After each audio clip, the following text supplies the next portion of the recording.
about lawsuits, they think, oh, you just hire Erin Brockovich and she'll get you $330 million from PG&E. You know, the movie was only 90 minutes long. She probably worked 90 years on it. At least it felt that way to her. But the point is you have to put in the work. And so the important concept is you have to do the work to show your damages. So what we did is this guy is a guy by the name of Matt Archer. He's one of these millennial guys that works for me that knows how to operate my computers that I own that I don't know how to open. He designed a database just for you. And basically we consulted with every expert in every different field about what are we going to need to show PG&E in order to get paid. We talked to the people that did the Buttes fires that were getting settled. What are they going to want? And we put it all in this database that he designed, and it's basically got 6 components. Your structures, the homes and the vehicles you lost. That's easy. The personal property, the contents lists that a lot of you have been paid part of your contents by the insurance companies or a cap. We're going to go get you the rest. Trees and outdoors. We have something called an arborist, an expert in outdoor valuations. California has a wonderful law that if I burn down your tree, I owe you double the value of that tree. If I do it maliciously, let's say I'm a convicted felon on probation, I do it. It could be 3 times the value of the tree. So we've hired an arborist to come out and do this valuation. One of the reasons that we don't have 500 dead bodies that I thought you were going to have is the heroes that knocked on doors and pulled people out. You stayed too long. You refused to leave without your neighbors. A lot of you got burned. A lot of you suffered injuries, physical or emotional, and so we'll recover that. And of course, a lot of people lost their jobs. There were 1,200 businesses burned to the ground. A lot of people weren't able to go to work. And then lastly, some general liability questions. All this is in a database. We've got 14 people out here from my office in San Antonio right now. And the reason they're not all here is they're meeting with people right now, going through this list to get all this information. There's 14 people from my office out here. There's 85 more back in San Antonio working on your case right now. And we've got 4 different law firms working together on what we call a team. Gary Morrow here, a lot of you may like him, but some of us don't. Not Morrow, there's a guy named President George W. Bush. Morrow was the last Democratic elected official in the state of Texas, ran against Bush and lost, so it's his fault if you don't like him. But anyway, I called up Gary and I said, hey, we need to get up to Northern California, we need to put together a team. First thing he does, he calls his friend Barbara Boxer's son and says, help us put together a team. She puts us with Senator Noreen Evans, who hires up all these people, and then we get, thank you for being here.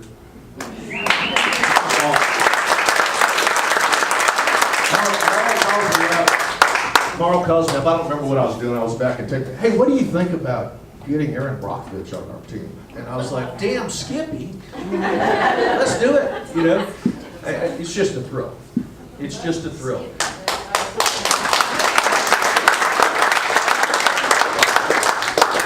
You can probably tell by you know, the fact that Noreen's here and Mara's here and Alicia's here and like that I have a strong regard for smart, strong women.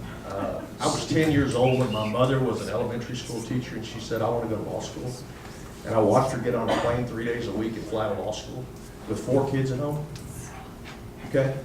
I fundamentally believe that the American legal system can do good. It's a vehicle for good. It's a righteous thing. There's 3 guys you may have heard of named Washington, Madison, and Jefferson who refused to ratify the Constitution until a right to a jury trial in civil cases was added to the Bill of Rights. There is nothing lacking righteousness about filing a lawsuit. It's in your United States Constitution. But we need to do it right. So we're going to do the work that it takes. We're going to hire, and we already have. Alicia's got all of these insurance content specialists. She hired them all. She didn't even ask me for a budget. She said, yeah, whatever. And she hired everybody. Mara put together those teams. These people know how to put together the contents list and to value them, not to get you 75 cents on the dollar, but to get you 100% of everything that you had, because you didn't just lose your structure. You lost every anniversary present, every birthday present, every Christmas present that you've had in the last 40 years. It all went up. It all had value. You're entitled to every last red cent of the value of that stuff. We just need to do the work with you to put that together. So we've got 9 content specialists on the job. 6 more are presently being hired. 4 more are being hired from one of the other law firms. I mean, we've got 30 or 40 people out here working around the clock, okay? And the reason we're doing that is we need to get this case settlement ready. Each of you will have a case number and name. I've blocked them out. And you'll go into this database. And the database is going to go through, and we're going to ask you all the questions that we have to ask to get you every last cent of the value of your home and your car.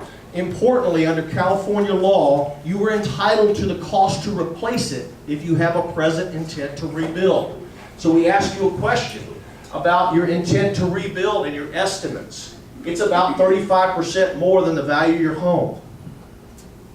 Listen to that again. The value of your home that the insurance company wants to pay you is about 35% less than the cost to replace it. It's raw economics, supply and demand. You burn down 5,500 houses, you have the same number of contractors, suppliers, cement, prices go up. That's what happened to you. You're not underinsured. PG&E over-burned down houses. Then we go to your personal property. Just trust me, I didn't believe it when Mara first told me about it. I've seen example after example of people that took their 75% or their insurance cap of $250,000 in contents. Oh, I've already done that, I don't want to do that. By the time Mara gets done with you, you've got $650,000 in personal property. And this isn't a windfall. That $400,000 difference is what you need to cover the cost to rebuild your house. That's why it's so important. And so what we do is we've designed this database to go room by room by room and prompt you. And so, for example, in a kitchen, what are the things we normally see in a kitchen? Riddles, colanders, cookbooks, cookie jars, corkscrews, counter organizers, crock pots, all the way down. Let me just stop at the G's with a griddle. Oh yeah, I had a griddle. Well, California law says, with respect to that, we need to know what the condition was, how old it was, so that we can depreciate it. And then we go and we do the costing of it. You won't have to do any of that. Mara's got this thing called exact contents that will price it all out for you. All you got to do is tell us what you had, and they'll do the hard work with respect to area rugs, dining table chairs, alarm clocks, skirts. You do it over and over and over again. And then you go outside. And this is something that I didn't understand until recently when we hired an arborist. Of course, you've got a lot of equipment outside. You've got driveways, you've got spas, decks, potted plants, shrubs. All that stuff is incredibly expensive to replace. So we need to do the same thing outside.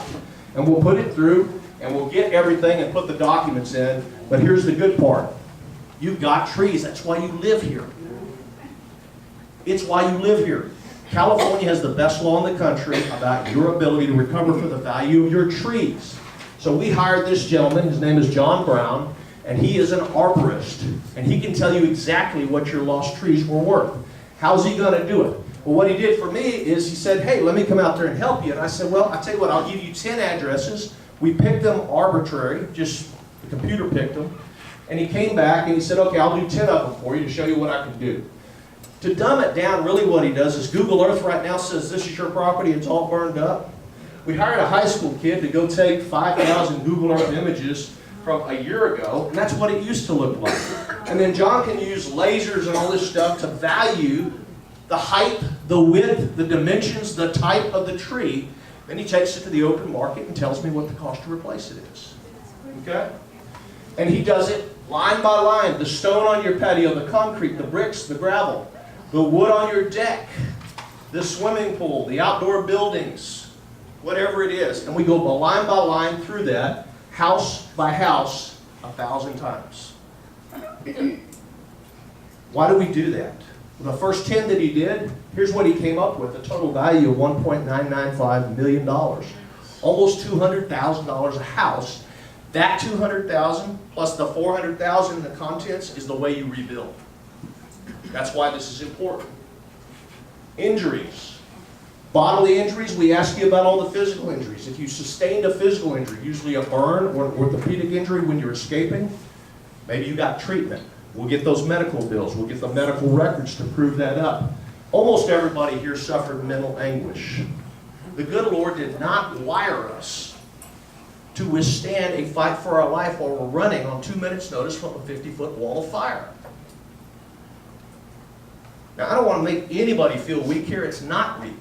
It's the same reason our heroes come back from war and they've got that glazed over look. It's called post-traumatic stress disorder. Trust me, most of you have it. Go to group, go to church, go to a psychologist, go to a psychiatrist. Don't do it for your lawsuit, although it helps it. Help yourselves. Talk through it, and then tell us who you went and saw so that we can prove up your mental anguish. One of the things that we're going to do is, it turns out that when most of us flee for our lives, we drive quickly, right? We're concentrated on the road. When our kids do it, they open up one of these and they shoot all the cool fire that they're passing. There's nothing cool about that fire, but I'm telling you, we are collecting every photograph, every videotape that you have that your kid probably shot on the way down, because that's the best evidence of what you went through. And I'm seeing a lot of head shakes. You wouldn't believe the number of videos and the scariness of people starting off, oh yeah, the house is on fire, and by the end they're screaming for their lives when they think they're not going to make it out. So collect all of that. We'll load all of this into this huge database. We'll documents and burn photographs and anything you've got. Trust me, this has got enough space to hold it. And we'll put it all in there, and then eventually we're going to dump it on PG&E. Lost income, again, you can't just say it. We've got to know, how much were you making? How long were you employed? Who was your employer? We're going to need tax returns of 16 versus 17 to show the loss. If you're a business, the quarterly reports from 16 versus 17 to show the loss. This is all what we had to do in the BP oil spill case. We paid out almost $50 billion in that case. Okay? And then just as importantly, we need a couple of things on liability. Do you have any photos of the fire that night? Were you near the point of origin? Those questions the judge is asking. And then we need to know what you witnessed. But most importantly for your case, who are your neighbors? Who lived to the left of you? Who lived to the right of you? Who lived across the street, oblique across the street? Why? Right now you remember who those people are, but they've all scattered to the winds. You've gone to different places. 3 years from now when we're trying these cases, frankly I think they're all going to settle before then. But you won't remember that. So we need the names and the addresses and the phone numbers of all the witnesses, because they're the people that can tell the jury what happened to your house and how they saw you running out. I represent a lady that opened her front door and her nightie caught on fire, and she's literally running out with a nightgown on fire. That mental anguish claim is worth a lot more if I have the neighbor telling me about what he saw. Okay? All right, we're almost done. I want to just reiterate one thing that both of these folks said. And I try not to cuss in public, but this pisses me off. What PG&E is pulling off after they burn down your houses. By February, they began lobbying to limit their financial liability. Me and a bunch of the lawyers representing people kicked in 50 grand a piece and started doing radio ads against it and this kind of stuff. It was like we weren't even there. Next thing you know, they've got the governor on their side, introducing this bill. It's going to limit their liability, destroy 30 years of common law in the state of California. Oh, it just so happens that his former chief of staff was the lead lobbyist for PG&E for a decade. Oh, it just so happens that when he introduces the bill, he gives it to a conference committee that has members of somebody whose kid works for PG&E, somebody whose spouse works for PG&E. It's a completely stacked deck unless you rise up and let your voice be heard, as Aaron just said. If you don't call these legislators tonight, tomorrow, and raise bloody hell, this bill's going to pass. It's pre-cooked. Now, fortunately, it's not retroactive. It's not going to hurt your case, but I promise you there's another Santa Rosa down the road. It's going to happen next year if this bill passes. And you owe it to those people. You owe it to those people. There's got to be some good that comes out of what happened to you. You owe it to yourselves. Okay? Please call those people. Please raise hell. Don't change the law of inverse condemnation. And whatever you do, don't pass this AB 33 that says, oh, and then they can pay for the damage they've caused by passing bonds that are going to be paid for by billing all the ratepayers. As Aaron said, they're going to bill you for the privilege of burning down your house. Don't let them do that. Now look, if you choose to cause my law firm to represent you, I'd be proud to represent you. But more important than that is you get on the phone and you raise hell tonight and tomorrow. And stop this from happening. Okay? Write letters. We're doing it left and right. If you don't write them, it's going to happen. Okay? All right, I've talked for too long, so I'm going to shut up. Let us just open it up for any questions and answers you've got. I'm going to give the mic back to Erin because I know you want to talk to her instead of me. But look, any questions you got, the three of us will try.